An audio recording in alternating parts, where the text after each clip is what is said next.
¿Qué tal? Buenas tardes, noches. Pues soy Antonio Hernández y este es mi resumen sobre el segundo parcial de bioquímica. En lo personal fue un parcial que me llamó mucho la atención, sobre todo por lo que fue los temas de intercambio gaseoso, acidosis metabólica, acidosis respiratoria y todo eso. Fue como que, no sé, me llamó mucho la atención.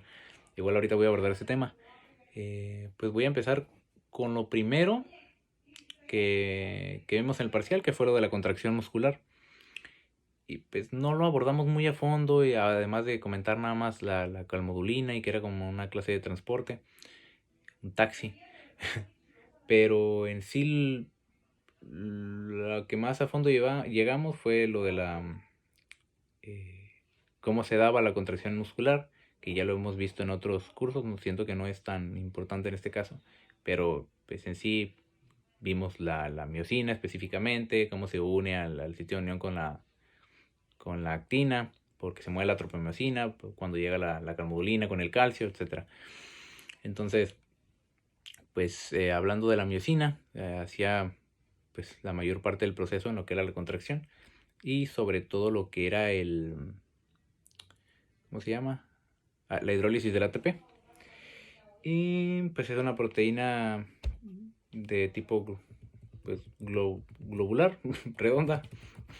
De ahí pues ya comenté lo de la calmodulina, vimos las diferentes fuentes de energía y que cada una tiene diferentes cantidades. O sea, una molécula puede dar más energía que otra. Por ejemplo, el fosfonol piruvato a comparación de un fosfato inorgánico, por ejemplo, ¿no? Ambos dan energías, pero diferentes cantidades. Unos tienen más que otros. De ahí, así pasándolo rápido, también vimos lo que era que cuando se hidrolizaba un ATP, pues se estabilizaba. Creo que ahí entraba lo que era de que si mantenías, bueno, es que una molécula muy inestable era básicamente porque era como tener tres amigos que no se llevaban bien en un solo lugar, el ejemplo del profe.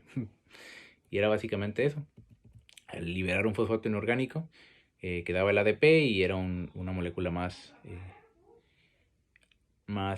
estable. A mí me gustaba verlo de la forma en que era como una clase de explosión que libera energía. Y así se me quedó. ¿Qué más vimos? También vimos lo de que una molécula de ATP puede donar dos fosfatos y quedar como un monofosfato. Vimos el famosísimo tema de la creatinina, si servía o no. Que básicamente pues fue que no, porque yo, como lo entendí, pues dependía, ¿no?, de la persona que lo utilizaba, pero en sí era una molécula muy sencilla que todo lo que la formaba teníamos en abundancia en el cuerpo humano. Entonces así lo miré. Luego vimos lo de las curvas de disociación de la hemoglobina.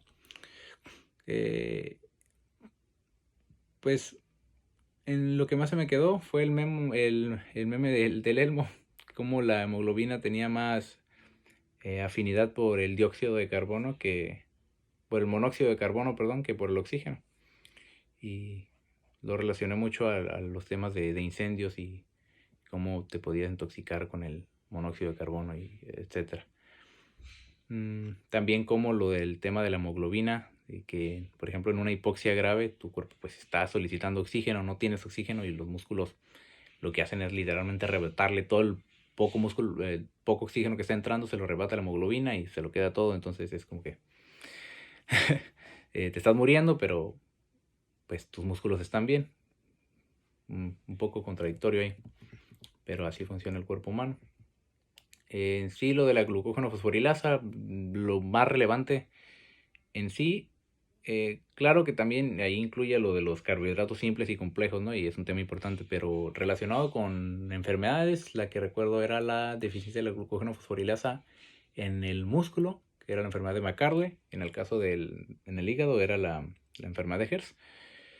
Nada más así como para relacionarlo un poquito. Vimos eso de como ya dije, los carbohidratos complejos y simples. Además de eso, a las enfermedades, que ya comenté, una de las que, pues sí. Aquí ya empezamos con el transporte gaseoso.